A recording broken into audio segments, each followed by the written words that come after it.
Pero bago tayo magpatuloy ay pakilike ang ating video. Ganon din ang subscribe button, pati na rin ang bell icon para lagi kayong updated sa mga parating ko pang mga uploads.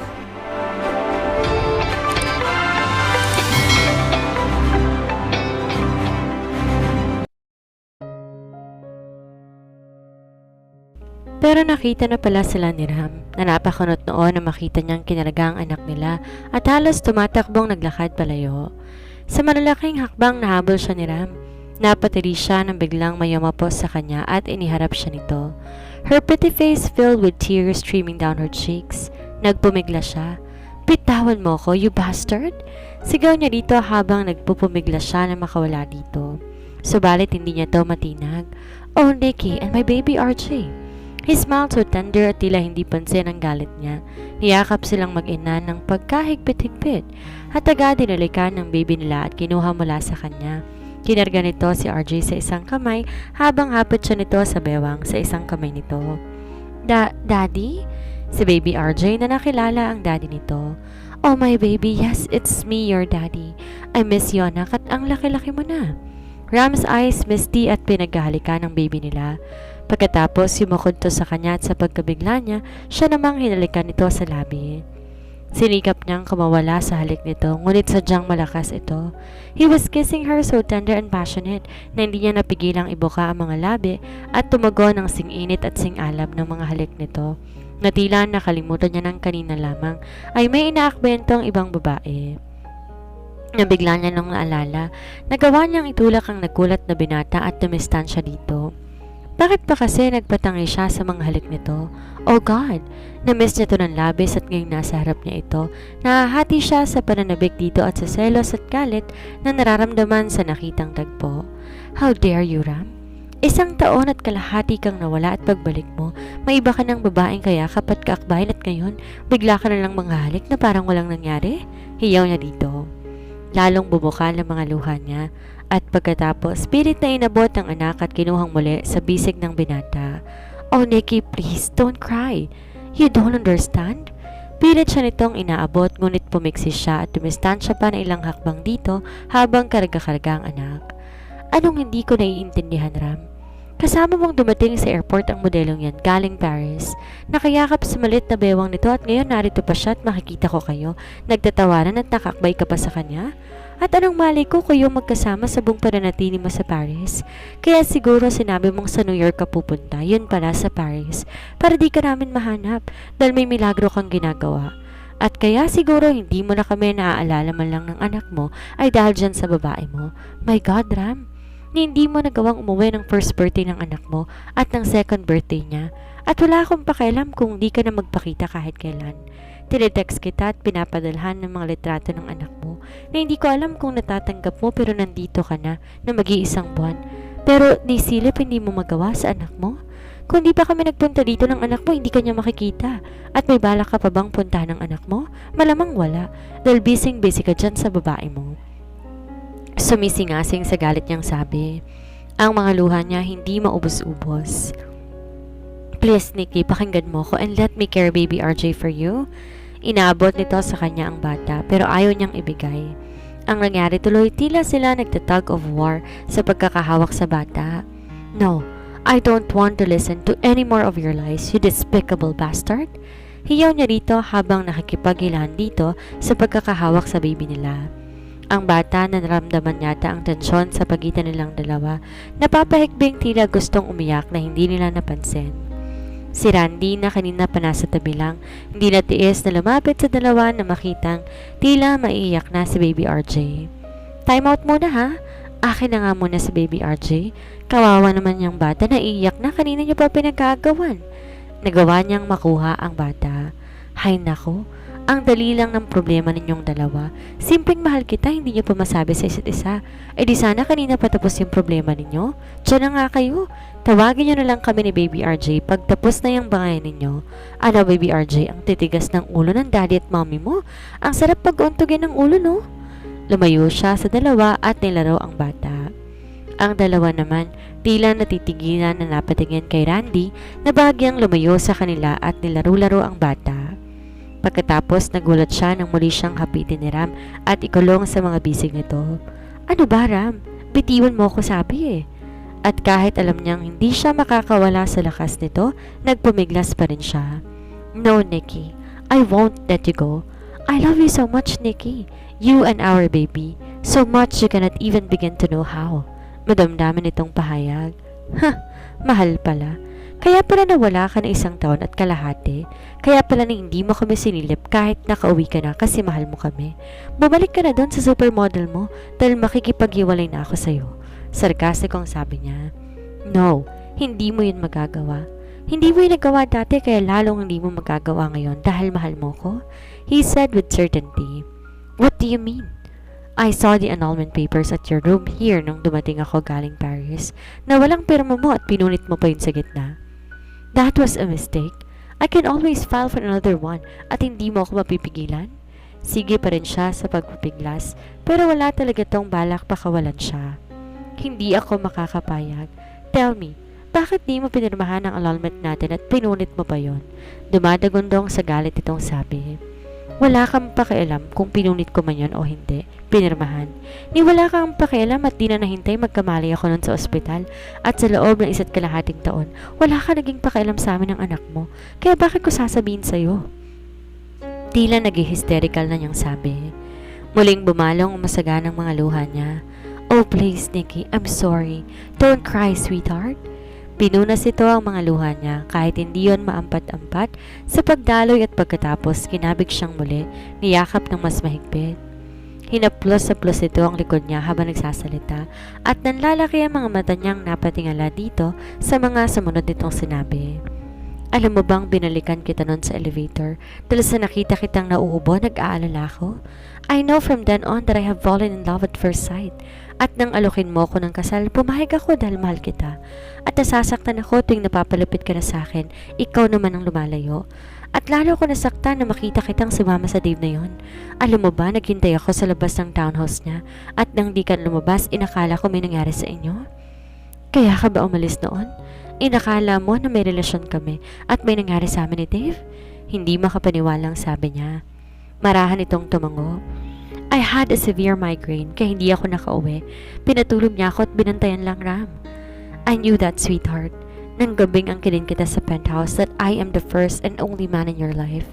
I'm sorry, sweetheart. Sa labis kong galit at pagsiselos, nasayang ang 5 taon natin. Nagsisising sabi nito. And you loved me the first time you saw me? Bakit di na siya dinuduyan sa alapaap sa sinabi nitong yon? Yes, sweetheart.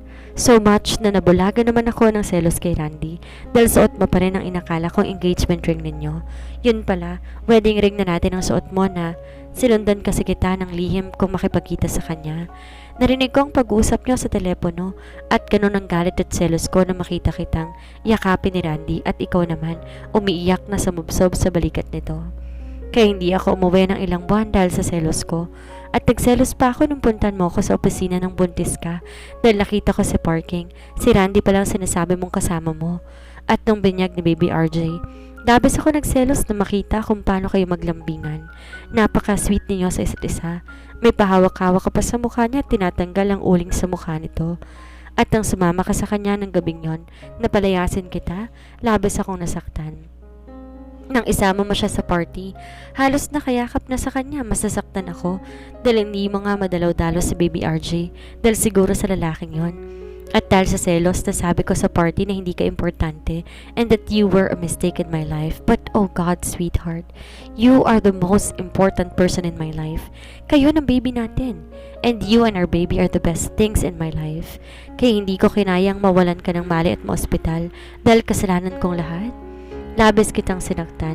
Kaya nang sabi ng doktor malapit ka na magkamalay, tinawagan kong papa mo at binigay ang baby natin sa kanya. Pagkatapos ng mga kasalanang nagawa ko sa'yo, wala na akong mukha pang maihaharap sa'yo. Kaya umalis ako. Sabi ko at dinasal sa Diyos na gumaling ka lang. Kahit di mo ako maling tanggapin sa buhay mo, tatanggapin ko. Basta gumaling ka lang. Kaya ako umalis because I don't deserve you. I am a despicable bastard. At kaya tinikis kita, kayo ni baby. Sising-sisi na sa amin ito. Guilt, regret, and pain in his eyes. Kapag napayo ko ito. She smiled tenderly amidst her teary eyes. at tinawakan ang gwapong mukha ng binata at tinaas iyon ng bahagya. Ram, best friend ko si Randy bago naging kami, kaya close kami at ikaw ang mahal ko, kaya ako nakipaghiwalay sa kanya. At alam mo bang minahal na kita noon pa man, Ram? Nung gabing yon sa hagdan namin, nung madulas ako at masalo mo and kissed me, I knew I have fallen for you. At nagselos akong labis noon kay Laureen dahil akala ko may relasyon kayo. Lagi kasi kitang naabutang kausap siya sa phone at sweet sa kanya. At labis ako nasaktan sa party dahil sabi mo nga maganda siya at baka siya nga maging first lady ng buhay mo. At ngayon naman may Tracy ka pa. Ano ba talagang relasyon ninyo ng modelong yon?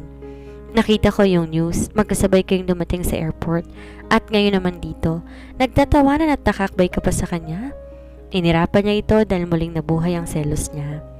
Napangiti si Ram na lalong nagpairita sa kanya. I love you so, Nikki. Nakangiting sabi ni Ram. Huwag mo akong ma-I love youhan dyan at gitian ng ganyan. Explain. Magpaliwanag ka ng tungkol dyan sa mga babae mo habang mabait pa ako, Ram. Naiinis niyang sabi. Pinagtatawanan ba siya nito? Ano ngayon kung halata siyang nagsiselos? Sa talaga namang nagsiselos siya. Nagulat siya nang bigla siyang halikan nito ng mariin sa labi. Saglit lang pero ramdam niya ang pagmamahal at init noon. Nikki, no lips excites me as much as yours. Sinasadya ko yun kapag kausap ko si Laureen na maging sweet dito para pagsilosin ka dahil alam kong nakikinig ka. Aray, sabi nito. Kinurot niya kasi ito sa tagiliran. Sweetheart, masakit yun. Anyway, matagal na kaming tapos ni Laureen. I'm sorry, sweetheart. Si Tracy naman, coincidence lang na nakasabay ko siya sa airport. Nagkataong pauwi din siya galing Milan for Fashion Week at in-escort ko lang siya for old time's sake nung palabas na kami dahil sinilubong na siya ng press. Ba't kailangan pang hawakan ng bewang niya? At ngayon naman, coincident na naman ba ang sasabihin mo kaya siya naririto? Umuusok ang bunbunan niyang sabi. Sweetheart, gano'n naman pag-escort. Minsan napapahawak sa bewang. And if you notice, maraming sasakyan. Kasama niyang buong team ng commercial endorsement na ginagawa niya. Nakiusap ang producer niya na dito idaos ang shooting at katatapos lang nilang mag-shoot at pauwi na ngayon. Paliwanag naman ito. At bakit kailangan mo siyang akbayan, ha? At ang sweet palang tawanan ninyo. Sweetheart, sorry na. Di ko na napansin na nakaakbay na pala ako sa kanya. Tsaka walang meaning yun. Natatawang sabi nito. Basta, galit pa rin ako. Walang meaning ka dyan? Inirapan niya ito pero tawa lang ang sagot nito. Tsaka bakit 1.5 taon kang nawala kung mahal mo kami ng anak ko? Paninita niya dito. Biglang nawala ang tawa nito at kapagkawan sumeryoso. And I regretted that, Nikki. Di ko kasi alam kung paano pa ako haharap sa'yo sa lahat ng mga nagawa kong kasalanan at pananakit sa'yo. Na-ospital ka pa at nanganib dahil sa kagagawan ko. Kaya ako lumayo at hindi agad umuwi dahil wala na ako nagawa kundi saktan ka. And I want you to heal from all the heartaches I've caused. Kaya iniwan ko ang baby natin sa'yo to help you heal. At alam mo ba, natatanggap ko bawat text at pictures ninyo ni Baby RJ at siyang kasama ko sa lungkot at pag-iisa ko. Lord knows how much I wanted to see you and our baby.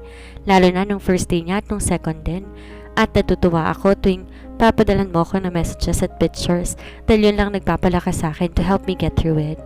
Natagalan bago ako nakaipon ng lakas ng loob na umuwi. Nung uminto ka sa pagte-text at pagsend ng pictures, naalarma na ako. Baka hindi mo na ako mahal at nagalit ka na ng gusto, kaya nagpasya akong umuwi na. Pero nung nandito ako, naduwag na naman ako, kaya hindi kita agad napuntahan. Nagbabalak akong puntahan ka isa sa mga araw na to, pero naunahan mo na ako, sweetheart. I'm sorry for keeping you hurting and waiting, he said with so much agony in his voice.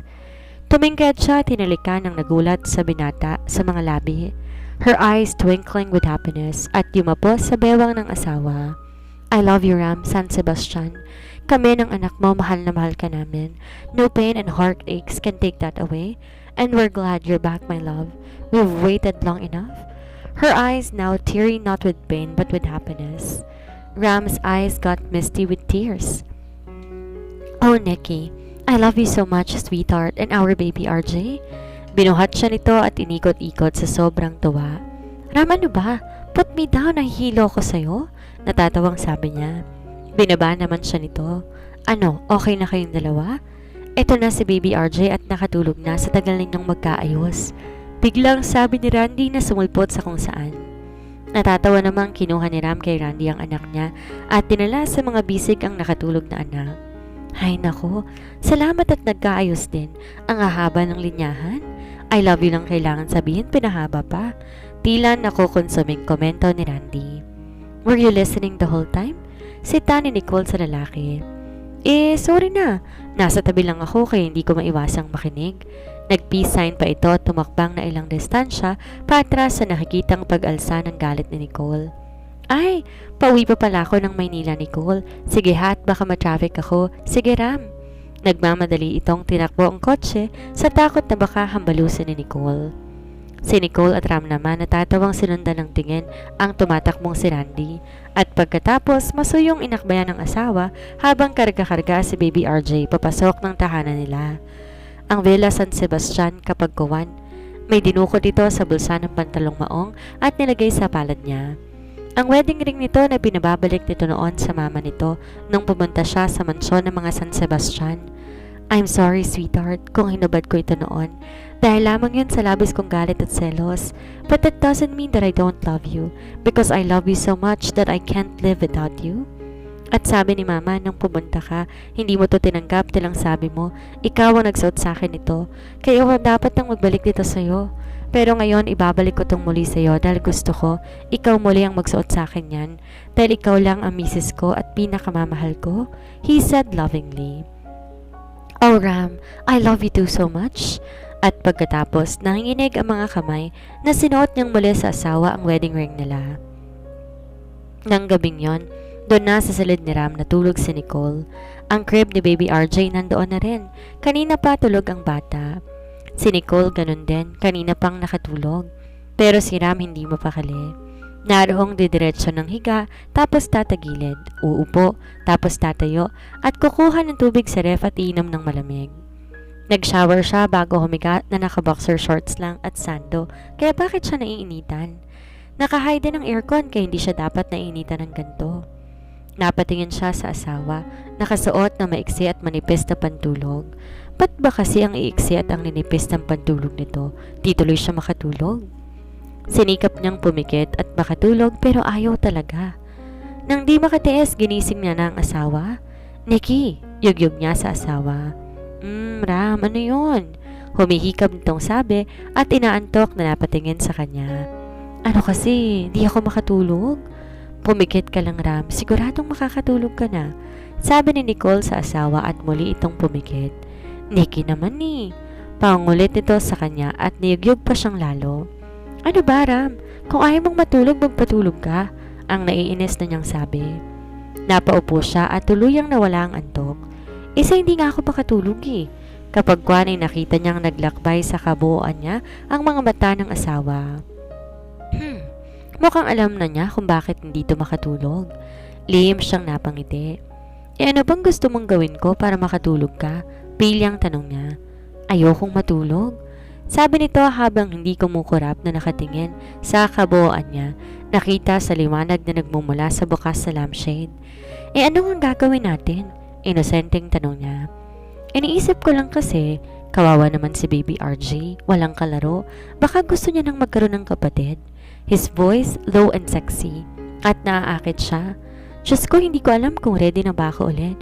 It's been more than 2 years since the last time. Pero kahit natatakot siya, na-excite naman siya.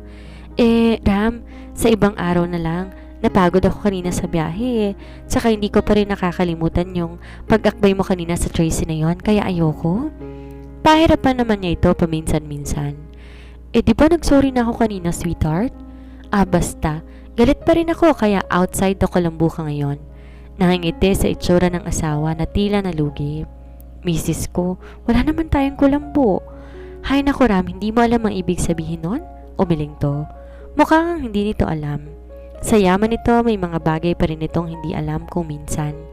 Ibig sabihin nun Ram, no love making for you tonight. Nag-e-enjoy niyang sabi. What?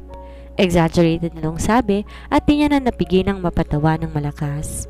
You can't be serious, misis ko. Ang tila nakakaawa nitong sabi. No, Ram. Seryoso ko. So, good night.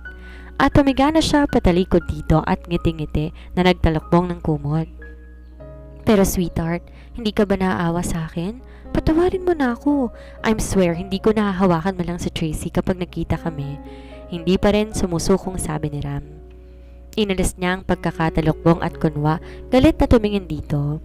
At talagang gusto mo pang magkita kayo? Hindi. I mean, ayoko na nga siyang makita eh. Ang natatarantang sabi ni Ram. Promise? Tanong niya dito. Oo, promise. Tila naman nabuhayang sabi ni Ram. Sige na nga, pinapatawad na kita. Kaswal niyang sabi. So pwede na. Game na ba? Abot tenga ang iting tanong ni Ram. Pwede naman sana, kaso inaantok na pala ako. Bukas na lang kaya. Misis ko, maawa ka naman. Hindi na to makakapaghintay. 1 taon at kalahati na tong naghintay, sweetheart.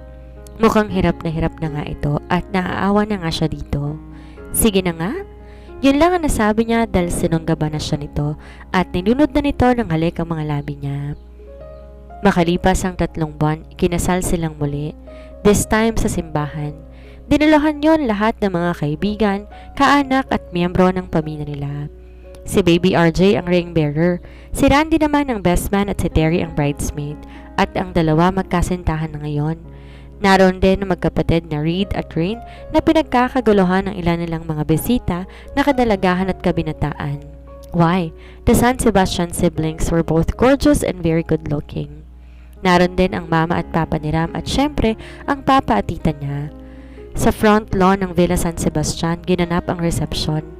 Matapos ang paghiwa ng cake, makakatikim siya noon. Dali-dali siyang nagpaalam upang pumunta ng banyo. Naduduwal na naman kasi siya at alam niya kung bakit. Ilang araw na kasing masama ang pakiramdam niya, kaya kahapon nagpasama siya kay Nana Belen sa doktor sa bayan at kinumpirma yon ng doktor niya. She is 4 weeks pregnant at di pa niya nasasabi kay Ram. Sigurado matutuwa at masusurpresa yon. Kahit nang hihina, matapos magdodawal nang wala namang nilalabas, napangiti siya, napahawak sa impis pa niyang tiyan. Magkakaroon na ng kalaro ang Baby RJ niya. Paglabas niya ng banyo ay ang pagdating naman ni Ram. Sweetheart, are you okay? Ano bang nakain mo at sumama ang pakiramdam mo? O sumumpong na naman ba ang migraine mo? Teka, ikukuha kita ng gamot. Nag-aalalang sabi nito. Pero pinigilan niya to at tinawakan sa kamay. No need, Ram. I'm okay. Nakangiting sabi niya. Okay ka ba ng lagay na yan? Ay ang putla mo kaya? Teka, ikukuha kita ng gamot. Tumalikod to upang kumuha ng gamot. Ram, we're pregnant. Masayang sabi niya. Nalalaki ang mga matang napatingin to sa kanya. Tama ba yung narinig ko, sweetheart? Yes, Ram. Magkakaroon na ng kalaro si Baby RJ. Ang naliligayahang sabi niya. Yes! Yahoo! Sigaw ni Ram na umagaw ng atensyon ng mga bisita. At pagkatapos, tumatawang binuhat siya at inikot-ikot. Yes, I'm so happy, misis ko. Finally, magkakaroon na ng younger sister, si Baby RJ. Pagkatapos, binaba siya nito at baka mahilo pa siya. Ram, how do you know that it will be a girl? Natutuwang tanong naman niya. I just know, sweetheart. He winked at her. Wait lang, kukunin ko si Baby RJ. Pagbalik nito, karga na nito ang anak at pagkatapos, masiyang nilapit ang maliliit na kamay ni Baby RJ sa impis pa niyang tiyan. Baby RJ, meet your baby sister, Nikki Ram San Sebastian. Masuyong sabi nito sa anak. Ngumiti naman si Baby RJ na tila naiintindihan ang sinasabi ng daddy nito. Oh Ram, I love you. At may pangalan na talagang baby girl mo? Nangilid ang luhang sabi niya. And I love you more, misis ko. You and our babies. Then he kissed her with so much passion as she kissed him back also with so much love inside her heart. Naku, nandito lang pala kayo mga anak. Abay mamaya nyo ng gabi sa honeymoon ituluyan at tinahanap na kayo ng mga bisita ninyo. Nanunoksong sabi ng papa niya. Si papa talaga, wrong timing.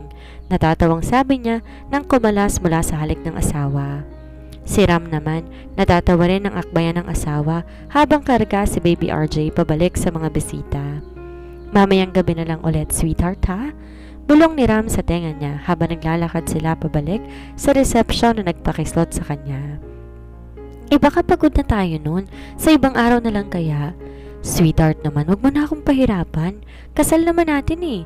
Nagrereklamong sabi ni Ram at naawa naman siya. Sige na nga. Kunway napipilitan niyang sabi. Promise yan ha? Pangulit pa ni Ram. Oo sabi, ang kulit talaga. But she loved him all the more. Ram and baby RJ and her baby girl, Nikki Ram. She loved her husband and her baby so much.